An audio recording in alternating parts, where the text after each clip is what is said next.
அல்ஹம்துலில்லாஹ். எல்லா புகழும் அல்லாஹ் ஒருவனுக்கே. அஊது பில்லாஹி மினஷ் ஷைத்தானிர் ரஜீம். பிஸ்மில்லாஹிர் ரஹ்மானிர் ரஹீம். வலா யஹீகுல் மக்ரு ஸய்யிஇ இல்லா பிஅஹ்லிஹி. இது உண்மையில் உரிமை மீட்பு மாநாடு என்று சொல்லலாம்.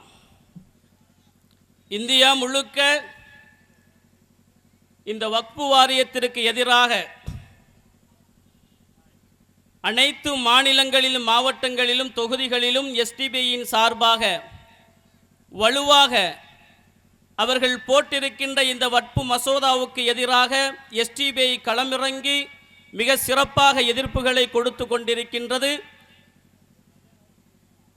அதை அவர்கள் வாபஸ் பெறும் வரைக்கும் எஸ்டிபிஐ பின்வாங்கக்கூடாது என்பதை நான் உங்களுக்கு உறுதியளித்து கொண்டு, நீங்கள் பின்வாங்காத வரைக்கும் உங்களோடு நாங்கள் துணை இருப்போம் என்பதையும் உறுதி கொண்டு என்னுடைய உரையை ஆரம்பம் செய்கிறேன். இந்த வக்ஃபு என்றா அப்படின்னு சொல்லியிருப்பாங்க, இருந்தாலும் இன்னும் கொஞ்சம் தெளிவாக சொல்கிறேன்.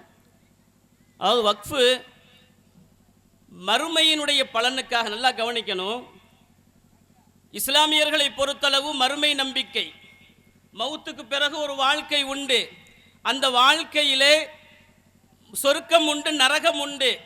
நாம் சொர்க்கம் செல்ல வேண்டும் என்ற ஒரு ஆசையில் இஸ்லாமியர்கள் என்ன செய்வாங்க அப்படின்னா வக்ஃபு செய்வாங்க. எதை வக்ஃபு செய்வாங்க? நிலத்தை வக்ஃபு செய்வாங்க, பொருள்களை வக்ஃபு செய்வாங்க, மதரசாக்களை வக்ஃபு செய்வாங்க, மஸ்ஜிதுகளை வக்ஃபு செய்வாங்க, எத்தீம்கானாக்களை வக்ஃபு செய்வாங்க. எதுக்கு அப்படின்னா மறுமையில் இதன் மூலமாக நமக்கு பலன் கிடைக்கும் என்ற மிகப்பெரிய ஒரு நம்பிக்கையோடு தான் வக்ஃபு செய்வார்கள்.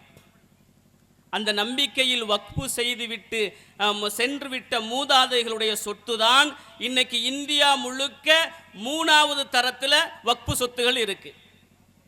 அரசர்கள் செய்தார்கள், செல்வந்தர்கள் செய்தார்கள், ஏக்கர் ஏக்கராக நிலங்களை வக்ஃபு செய்தார்கள், மதர்சாக்களை, மஸ்ஜிதுகளை, இன்னும் எத்தீம்கானாக்களை நிறைய வக்ஃபு செய்தார்கள். இன்னைக்கு சொத்து இந்தியாவிலேயே 3வது இடத்துல வக்ஃபு சொத்து தான் ரொம்ப அதிகமான அளவுக்கு இருக்கு. இராணுவம், ரயில்வே துறை, வக்ஃபு. இந்த வக்ஃபுனா என்னன்னு நம்ம தெரிஞ்சுக்கிறணும். அதாவது வக்ஃபு அப்படின்னா நிறுத்துதல்னு அர்த்தம். வக்ஃபுன்னா நிறுத்தி வைக்கப்படுதல் அப்படின்னு அர்த்தம். என்ன நிறுத்தி வைக்கப்படுது? ஒருவர் வக்ஃபு ஒரு சொத்தை, ஒரு நிலத்தை அல்லது ஒரு பள்ளிவாசலை, ஒரு மஸ்ஜிதை வக்ஃபு செய்து விட்டால் அது நிறுத்தி வைக்கப்படுது. என்ன நிறுத்தி வைக்கப்படுது அப்படின்னா அவருடைய உரிமையிலிருந்து அது நிறுத்தி வைக்கப்பட்டு அது அல்லாஹ்வுடைய சொத்தாக அது மாறிவிடுகின்றது. எப்படி? ஒருத்தர் ஒரு சொத்தை வக்ஃபு செஞ்சிட்டான் அப்படின்னா வக்ஃபுனா நிறுத்துதல். இந்த மனிதர்களுடைய உரிமையிலிருந்து அது நிறுத்தப்பட்டு அது படைத்தவனுடைய உரிமையாக அது ஆகிவிடுகின்றது. மொத்தத்தில் சொன்னா வக்ஃபு சொத்துக்கு அல்லாஹ் தான் ஓனர். வக்ஃபு சொத்துக்கு படைத்த இறைவன் தான் ஓனர். இந்த வக்ஃபு சொத்தை உரிமை கொண்டாடுறதுக்கு யாருக்கும் அனுமதி கிடையாது. இன்னும் ஒரு விஷயம் என்ன தெரியுமா? ஒருத்தர் வக்ஃபுண்டு ஒரு இதை நியத்து வச்சு எனக்கு மறுமை பலன் வேணும் அப்படின்னு சொல்லிட்டு ஒருத்தர் வக்ஃபு சொத்தை எழுதிட்டார் அப்படின்னா எழுதின அடுத்த நிமிடத்திலிருந்து அவருக்கு கூட அந்த சொத்துல உரிமை கிடையாது. தனிநபர் யாரும் அதை உரிமை கொண்டாட முடியாது. எந்த அமைப்பும் அதை உரிமை கொண்டாட முடியாது. அரசாங்கமும் அதன் மீது அதிகாரம் செலுத்த முடியாது. இப்ப இருக்கக்கூடிய அரசாங்கம் என்ன செய்யலாம்? அதை பாதுகாப்பதற்குண்டான வழிகளை செய்யலாமே தவிர அதை பாதுகாத்து பராமரித்து அதை சேர வேண்டியவர்களுக்கு எதற்காக வேண்டி வக்ஃபு செய்தார்களோ அந்த பலனுக்காக வேண்டி அதை கொடுப்பதற்கு அதில் இருக்கக்கூடிய அந்த வக்ஃபு வாரியத்தில் இருக்கக்கூடிய செய்யணுமே தவிர வக்ஃபு வாரியத்தில் இருக்கக்கூடியவர்கள் என்ன செய்ய முடியாது? அதன் மீது உரிமை கொண்டாட முடியாது. ஆனா இன்னைக்கு இதுல என்ன பிரச்சனை அப்படின்னா இந்த வக்ஃபு வாரியத்துக்குள்ளேயும் வந்தாச்சு. எப்படி? அந்த நாட்டில் எல்லாத்தையும் வித்தாச்சு. ஏர்போர்ட்டை காணோம், ஃப்ளைட்டை காணோம், இன்னும் சொல்ல போனால் அண்ணன் சொன்ன மாதிரி எதையுமே காண வித்தாச்சு, வித்து திண்டாச்சு. வித்து எங்கே போச்சுன்னு தெரியாச்சு. சரி வித்தா கடனாச்சு அடைஞ்சிச்சு, அது இல்லை. கடன் மேலுக்கு மேலே, இந்தியாவுடைய கடன் மேலுக்கு மேலே போய்கிட்டு இருக்கு. எதுவுமே இல்லை. அப்ப என்ன செய்யற? முழுங்குற. என்ன செய்யறிய? எல்லாத்தையும் முழுங்குற. இப்போ மிகப்பெரிய சொத்தாக எது இருக்கு அப்படின்னா வக்ஃபு வாரியம் இருக்கு. கண்ணை உறுத்துது, கண்ணை உறுத்துது. இவ்வளவு சொத்தா? இந்த சொத்தை அபகரிக்கிறதுக்கு உண்டான வழி என்ன? இந்த சொத்தை நம்ம அபகரித்து திருடுவதற்குண்டான வழி என்ன? இதை கொள்ளையடிப்பதற்கு உண்டான வழி என்ன? அப்போ என்ன செய்யணும்? மசோதாவை மாற்றணும். 95 உள்ள மசோதாவை என்ன செய்யணும்? 2004 மாற்றணும்.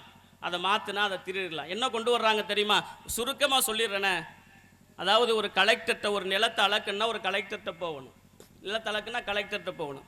அந்த கலெக்டர் போய் அளந்து பார்த்துட்டு அது வக்ஃபுடைய சொத்தா இல்லையான்னு அந்த கலெக்டர் சொல்லிட்டா, எப்படி? அந்த கலெக்டர் சொல்லிட்டா வக்ஃபுடைய சொத்து இல்லைன்னு சொல்லிட்டா அது வக்ஃபு சொத்து இல்லை. காலங்காலமாக வக்ஃபுடைய உரிமையில் இருந்தது, வக்ஃபோடு சேர்ந்து இருந்தது, அது வக்ஃபு சொத்தாக இருந்தது. இப்பொழுது ஒரு கலெக்டரை போடுவாங்களாம், நிலத்தை அளக்க கலெக்டரை கூட்டிட்டு போகணுமா? அந்த கலெக்டர் அது வக்ஃபு சொத்து இல்லைன்னு சொல்லிட்டா அது வக்ஃபு சொத்து இல்லையா? நீ போடுற கலெக்டரு தலையை இப்படி ஆட்டுவாரா இப்படி ஆட்டுவாரா எங்களுக்கு தெரியாதா? நீ போடுற கலெக்டரு தலைவரை எப்படி அந்த தலையை எப்படி ஆட்டுவார்னு எங்களுக்கு நம்மளுக்கு தெரியும். மொத்தத்தில் இந்த சொத்துக்களை, இந்த வக்ஃபுடைய முழு சொத்துகளையும் அபகரிக்க, திருட, கொள்ளையடிப்பதற்குத்தான் இந்த மசோதா. நீங்கள் யாருடைய சொத்தை நீங்கள் கொள்ளையடிக்கிறீர்கள் தெரியுமா? அநியாயம் செய்கிறீர்கள், அக்கிரமம் செய்கிறீர்கள், அத்துமீறுகிறீர்கள். இந்த சொத்து யாருக்கு சொந்தம் தெரியுமா? கணவனை இழந்து நிற்கின்ற அபலைகளுக்கு சொந்தமானது, பெற்றோர்கள் இல்லாமல் இருக்கின்ற அனாதைகளுக்கு சொந்தமானது, உழைக்க வழி இல்லாமல் ஊனமுற்றவர்களுக்கு சொந்தமானது, கல்வி படிக்க மேல் படிப்பு தகுதி படிப்பதற்கு பணம் இல்லாமல் அல்லாடி கொண்டிருக்கும் அப்படிப்பட்ட பிள்ளைகளுக்கு, மாணவர்களுக்கு சொந்தமானது, ஏழைகளுக்கும் அனாதைகளுக்கும் அபலைகளுக்கும் கணவனை இழந்து கண்ணீர் விட்டு கொண்டிருக்கின்ற அபலை பெண்களுக்கும் சொந்தமான சொத்தை நீ அநியாயம் செய்து, அக்கிரமம் செய்து, அத்துமீறி செய்து இந்த மசோதாவாய் கொண்டு வந்து நீ திருட நினைக்கின்றாய், கொள்ளையடிக்க நினைக்கின்றாய் என்றால் ஒருபோதும் இந்த சட்டத்தை வாபஸ் பெறாத வரைக்கும் நாங்கள் விடமாட்டோம். எங்களுக்கு முன்னாடியே அல்லாஹ்வுடைய சொத்தை நீ அபகரிக்க நினைக்கின்றாய் என்றால் கொஞ்சம் சிந்திச்சு பார்க்கணும். வக்ஃபுடைய சொத்து யாருக்கு? யாரும் உரிமை கொண்டாட முடியாது, யாரும் உரிமை கொண்டாடுவதற்குண்டான வழிகள் இருக்காது. இன்னொன்று தெரியுமா? வக்ஃபுடைய சொத்தை ஒருத்தன் 12 வருஷமா வந்து அவன் வச்சிருக்கான்னு வச்சுக்கோங்க. அவங்க கொண்டு வர சட்டம் என்னது? வக்ஃபுடைய சொத்தை எது? மஸ்ஜித, பள்ளிவாசல, மதரசாக்களை, எத்தீம்கானாக்களை, அனாதைகளுக்கு உள்ளத, அனாதைகளை பராமரிக்க கூடியத ஒருத்தன் 12 வருஷமா வச்சுட்டான் அப்படின்னா அதுக்கு மேல அது அவனுக்கு சொந்தமா. அதுக்கு மேல கொண்டு வர்ற சட்டம் அப்படி, அதுக்கு மேல அவனுக்கு சொந்தம். யாருடைய சொத்தை யாருக்கு கொடுக்கிறாய்? இது அல்லாஹ்வுடைய சொத்து. அல்லாஹ்வுடைய சொத்தை அடுத்தவர்கள் உரிமை கொண்டாடுவதற்கு ஒருபோதும் அனுமதிக்க மாட்டோம். ஆணவமும் அக்கிரமும் உன் அதிகாரத்தில் இருக்கலாம். ஆனா வரலாறு என்ன தெரியுமா? நாங்கள் ஆரம்ப காலத்திலிருந்து நிறைய வரலாறுகளை படித்து வந்தவர்கள். ஆரம்ப காலகட்டத்திலிருந்து நிறைய வரலாறுகளை தான் நம்ம படிச்சிருக்கோம். என்ன தெரியுமா? 2 தான், 2 விஷயம் தான். சுருக்கமாக சொல்லி முடிச்சிடலாம். அநியாயம் செய்து கொண்டு, அக்கிரமம் செய்து கொண்டு அதிகாரம் கிடைத்து விட்டது என்பதன் காரணத்தினால மக்களின் மீது அத்துமீறி செய்வது, மக்களை அடக்குமுறை செய்வது, இப்படி எல்லா அநியாயமும் அக்கிரமமும் செய்துவிட்டு மக்களை துன்புறுத்தி, மக்களை அவதிப்படுத்தி நீ ஆணவமாக நீ அதிகாரம் செய்து விடலாம் என்று நினைக்கின்றாய். ஆனால் அந்த அதிகாரம், ஆணவம் தலை தூக்குகின்ற போது மேலே இருக்கிறவன் ஒருவன் உன் தலையை தட்டுவான். அதுக்கடுத்து நீ அவமானப்பட்டு, அசிங்கப்பட்டு, கேவலப்பட்டு நீ தோல்வியடைந்து மரணித்த வரலாறு தான் நிறைய உண்டு. எப்படி? அக்கிரமம் செய்கிறவங்க மக்கள் மீது அதிகாரம் கிடைத்து விட்டது, அரசாங்கம் கிடைத்து விட்டது, ஆட்சி கிடைத்து விட்டது என்று மக்களை துன்புறுத்தக்கூடிய, மக்கள் மீது அத்துமீறல் செய்யக்கூடிய, அக்கிரமம் செய்யக்கூடிய எல்லா அரசர்களும் எல்லா அரசியல்வாதிகளும் கடைசியில் தோல்வியடைந்து அவர்கள் பின்தங்கி அவமானப்பட்டு செத்து மடிந்தார்கள், மாண்டு விழுந்தார்கள் என்பதாக வரலாறு. ஃபிரௌனுடைய வரலாறு தெரியுமா? ஒரு சின்ன பையன், பாலஸ்தீனில் உள்ள சின்ன பையன், அடாடாடா அழகா சொன்னான். ஃபிரௌன் யாரு? எல்லாரும் தெரிஞ்சுக்கிறேன்னு குர்ஆன்ல சொல்லுவாங்க, அன ரப்புக்குமுல் அலா, நான் இறைவனுக்கெல்லாம் பெரியவன் சொன்னான். ஃபிரௌன் யாரு? அன ரப்புக்குமுல் அலா, நான் இறைவனுக்கெல்லாம் பெரியவன். அந்த பையன் சொல்றான், நீ இறைவனுக்கெல்லாம் பெரியவன் சொல்றாய, இறைவன் உன்னை கடல்ல போட்டதுக்கு பிறகு நீச்சல் தெரியாம செத்து போயிட்டியடா. எப்படி என்ன செஞ்சானா? நான் இறைவனுக்கெல்லாம் பெரியவன் சொன்னான், ஆனா கடல்ல உன்னை இறைவன் மூழ்கடிக்கும் போது நீச்சல் தெரியாம செத்து போயிட்டியடா அப்படின்னு சொன்னான். எங்க அல்லாஹ் வச்சிருக்கான் பாருங்க ட்விஸ்ட. நீச்சல் தெரிந்த ஃபிரௌன் தப்பிச்சிருக்கலாம்ல, அப்படித்தானே? பாலஸ்தீனில் உள்ள சிறுவன் அதான், அக்கிரமும் அநியாயமும் செய்கின்ற போது, மக்கள் மீது அத்துமீறுகின்ற போது, மக்கள் மீது உன்னுடைய அதிகாரத்தை திணிக்கின்ற போது அது நீண்ட நாள் நிலைக்காது. நமக்கெல்லாம் தெரியும், பொதுவாகவே இந்த உலகம் சொற்ப காலம். இந்த உலகம் சொற்ப காலம். இந்த உலகத்திலே சொற்ப காலமாகத்தான் மனிதன் வாழ்வான். அந்த சொற்ப காலத்துக்குள்ளதான், அந்த சொற்ப நேரத்தில் தான் உன்னுடைய ஆட்சியை வைத்துக்கொண்டு, உன்னுடைய அதிகாரத்தை வைத்துக்கொண்டு, உன்னுடைய அந்த அதிகார திமிரை காட்ட முடியுமே தவிர, நீ நினைத்ததெல்லாம் நடந்துவிடும் என்று நினைத்து கொண்டிருக்கலாமே தவிர, நினைத்தது எல்லாமே நடத்திவிட்டு நீ சென்று விட முடியாது. ஒரு நாள் நீ செய்த அநியாயம் உன் பக்கம் திரும்பும். ஒரு நாள் நீ செய்த அக்கிரமம் உன் பக்கம் திரும்பும். நீ மக்கள் மீது திணித்த அந்த அத்துமீறல் உன் பக்கம் திரும்பும். அப்படி திரும்புகின்ற போது நீ தோல்வியடைந்து நிற்பாய். அது பொதுவா எல்லாத்துக்கும் சொல்லல, பொதுவா சொல்றேன். இந்த மாதிரி மக்கள் மீது அவர்களுடைய உரிமையை பறிக்கின்ற போது, அவர்களுக்குண்டான உரிமையை நீங்கள் கொடுக்காமல் அதை அத்துமீறுகின்ற போது இறைவன் வந்து அங்க நின்றுவான், அல்லாஹ் வந்து அங்க நின்றுவான். இன்னைக்கு பார்க்குறோம் இந்த நாட்டில் ஆட்சியாளருடைய பண்புகள் என்ன? ஒரு ஆட்சியாளர் எப்படி இருக்கணும்? மக்களுக்கு நலன் செய்யணுமா இல்லையா? மக்கள் மீது அக்கறை காட்டணுமா இல்லையா? மக்களுக்கு எதெல்லாம் நலவுகளோ அதைத்தானே செய்யணும்.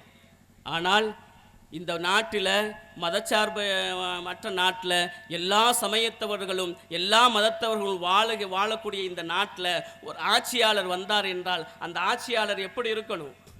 எல்லா சமயத்தவர்களுக்குண்டான உரிமையை கொடுக்க வேண்டும் அல்லவா? எல்லா சமயத்தவர்களுக்குண்டான அவர்களுடைய மத வழிபாடுகளை செய்வதற்குண்டான ஆவண வசதிகளை செய்து கொடுக்க வேண்டும் அல்லவா? மக்களை மகிழ்விக்க வேண்டும் அல்லவா? ஆனால் நீ என்ன செய்து கொண்டிருக்கின்றாய்? நீ என்ன செய்து கொண்டிருக்கின்றாய்? ஒருதலை பட்சமாக பாரபட்சமின்றி இந்த முஸ்லிம் மக்களுடைய வேதனைக்கு ஆளாகி கொண்டிருக்கின்றாய். இந்த முஸ்லிம் மக்களை ரோட்டிலே நிற்க வைக்கின்றாய். இந்த இஸ்லாமிய சமூகத்திற்கு பாரபட்சம். மெனஹராக்களை கண்டால் இடிப்பது, தொப்பியை கண்டால் கொள்வது, மதரசாக்களை கண்டால் இடிப்பது. இதை தவிர உன்னால் என்ன செய்ய முடியும்? இதை தவிர உன்னால் என்ன சாதித்தாய்? ஒரு ஆட்சியாளர் ஒருதலை பட்சமாக பாரபட்சம் காட்டுகின்றாய் என்றால் நீ ஆட்சியாளரை அல்ல, ஆட்சி ஆள்வதற்கு தகுதி அல்ல. அது இந்த நாட்டிலே ஆட்சியாளருக்கு தகுதி இல்லை. இது மதச்சார்பை அற்ற நாடு. எல்லா சமயத்தவர்களுக்கும் அவரவர்கள் வழிபாடுகளை, அவரவர்கள் மத சடங்குகளை செய்வதற்கு உரிமை உண்டு. அந்த உரிமையை கொடுத்தால் நீ ஆட்சி ஆள்வதற்கு தகுதி. நீ நிச்சயம் கொடுக்க மாட்டாய் என்பது எங்களுக்கு தெரியும். நீ ஆட்சி ஆள்வதற்குண்டான எந்த தகுதியும் இல்லை, எந்த தகுதியும் உனக்கும் இல்லை. வக்ஃபு சொத்து, இது யாருக்குண்டான சொத்து? இது யாரு பராமரிக்கணும்? இதை யார் இதுவரைக்கும் பராமரிச்சு கொடுறா? அப்படியே விட்டுட்டா பிரச்சனை இல்லை. நாங்க சரி பண்ண போறோம். எப்படி எங்க வர்றாங்க? நாங்க சரி பண்ண போறோம். பெண்களுடைய நலனுக்காக நாங்கள் என்ன செய்ய போறோம்? அந்த சொத்தை அதுல நாங்க அதிகாரம் செலுத்த போறோம். நீ பெண்களை பாதுகாத்துக்கிற பத்தி எங்களுக்கு தெரியாதா? உங்களுடைய ஆட்சி, உங்கள் அதிகாரம் பெண்களை எந்த அளவுக்கு பாதுகாக்குன்னு எங்களுக்கு தெரியும். நாங்க சொல்ல தேவையில்லை, எல்லா மக்களுக்கும் தெரியும். பெண்களுக்கு எந்த அளவுக்கு பாதுகாப்பு கொடுத்திருக்கீன்னு தெரியும். அதை மேல் மிச்சமாக சொன்ன அசிங்கம். மேல்முச்சமாக சொன்னா அசிங்கம். இப்போ விஷயத்துக்கு வருவோம், சரியா? முடிக்கக்கூடிய நேரம். அப்போ வக்ஃபு சொத்துங்கிறது இது அல்லாஹுடைய சொத்து, இது அல்லாஹுடைய உரிமை. அல்லாஹ் மட்டும்தான் அதற்கு ஓனர். அதை இந்த ஆட்சியாளர்களாக இருந்தாலும் சரி, அதிகாரம் செய்யக்கூடியவர்களாக இருந்தாலும் சரி, அதை அவர்கள் அபகரிக்க நினைத்தால், திருட நினைத்தால், அல்லாஹுடைய சொத்து எல்லா மக்களுடைய, அல்லாஹுடைய அடிமைகளாகிய எல்லாத்துக்கும் உரிமை உண்டு. அதை பாதுகாப்பதற்கு, கொள்ளையடிப்பவரிடத்திலிருந்து பாதுகாக்க அல்லாஹுடைய அடிமையாகிய நம்ம மனிதர்களுக்கு அல்லாஹுடைய சொத்தை பாதுகாப்ப எல்லா மக்களுக்கும் உரிமை உண்டு. உரிமை உண்டா இல்லையா? ரசூலுல்லாஹி ஸல்லல்லாஹு அலைஹி வஸல்லம் அவர்கள்ட்ட ஒரு சஹாபி தோழர் போறார். ஒரு தோழர் அல்லாஹுடைய தூதரிடத்தில் போறார். யா ரசூலுல்லாஹ், என்னுடைய சொத்தை ஒருத்தன் அபகரிக்க நினைக்கிறான், என்னுடைய சொத்தை ஒருத்தன் அபகரிக்க நினைக்கிறான், நான் என்ன செய்ய? ரசூலுல்லாஹி ஸல்லல்லாஹு அலைஹி சொல்றாங்க, அவனுக்கு கொடுக்காத. உன் சொத்தை அபகரிக்க நினைத்தால் நீ அவனுக்கு கொடுக்காத. மீண்டும் ரசூலுல்லாஹி ஸல்லல்லாஹு அலைஹி வஸல்லம் கேட்டாங்க, யா ரசூலுல்லாஹ், என்கிட்ட அவன் சண்டை போடுறான், நான் என்ன செய்ய? முஸ்லிமா பதிவு செய்கிறாங்க. 225வது ஹதீஸ் இது, படிச்சு பாருங்க எல்லாரும். யா ரசூலுல்லாஹ், என்கிட்ட சண்டை போடுறான், நீ அவன்கிட்ட போராடு. உன் சொத்தை, நீ சம்பாதித்ததை, உனக்கு உண்டானதை அவன் பறிக்க நினைத்தால் நீ கொடுக்காதே, சண்டையிட்டால் அவனோடு நீ சண்டையிடு. மீண்டும் அந்த தோழர் கேட்கிறார் அல்லாஹுடைய தூதரிடத்திலே, யா ரசூலுல்லாஹ், அவன் சண்டையிடுகின்ற போது அவன் என்னை கொன்றுவிட்டால் என்ன என்று கேட்கும்போது நீ உயிர் தியாகி ஆகிவிடுவாய். எப்படி?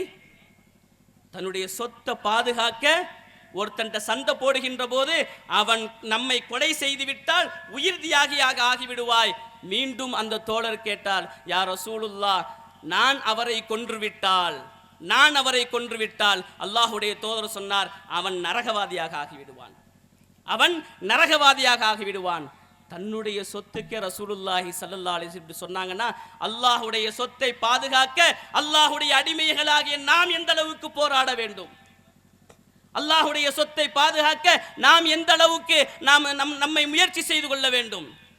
எவ்வளவு சண்டை போட்டாலும் சரி, எவ்வளவு போராடினாலும் சரி, அதனால் இந்த மசூதாவை நாம் வாபஸ் பெறும் வரைக்கும், அதனால் வாபஸ் பெறவில்லை என்றால் கூட கடைசி வரைக்கும், அவன் வாபஸ் பெறும் வரைக்கும் இந்த அந்த போராட்டத்தை நிறுத்தாமல், இது வெற்றி கொண்டுதான் இந்த போராட்டத்திலிருந்து நாம் இறங்க வேண்டுமே தவிர, ஒன்றை நான் சொல்லி முடித்துக் கொள்கிறேன். ஆரம்பத்தில் சொன்ன அநியாயம், அக்கிரமம், அத்துமீறல், மக்கள் மீது திணிப்பு, இது எல்லாம் செஞ்ச அப்படின்னா தோல்வி அடைந்து அவமானப்பட்டு நீ மண்ணை கவுவாய். ஆனால் அதே போன்று தன்னுடைய உரிமைக்காக, தன்னுடைய சொத்துக்காக, தன்னுடைய மக்களுடைய நலனுக்காக எவர் ஒருவர் போராடி போராடி தன்னுடைய உரிமையை பெற்றுக்கொள்கின்றாரோ, கடைசியாக அவர் வெற்றி பெற்றுதான் மரணம் அடைவார். அவர் வெற்றி வாசலை தொட்டுத்தான் இந்த உலகத்தை பிரிவாய். அதுபோன்று நாம் போராடுவோம், நமது உரிமைக்காக, நம்முடைய சொத்துக்காக, நம்மளுக்காக என்று கொடுக்கப்பட்டதற்காக, இந்த இஸ்லாமிய செல்வம் சகோதரனுடைய கல்விக்காக, மருத்துவத்திற்காக, இன்னும் சொல்ல போனால் அபலைகளுக்காக, தங்கும் இடத்திற்காக, மதரசாக்களுக்காக, எத்தீம்கானுக்களாக இருக்கக்கூடிய சொத்தை பாதுகாக்கக்கூடிய பொறுப்பு நமக்கு இருக்கு. அதை இறுதி வரை அதை பாதுகாப்பதற்குண்டான வழிகளையும் நாம் செய்வோம் என்று முடித்துக் கொள்கிறேன். வ ஆகிர் தஅவானா அல்ஹம்துலில்லாஹி ரப்பில் ஆலமீன். அஸ்ஸலாமு அலைக்கும் வரஹ்மத்துல்லாஹி வபரகாத்துஹு.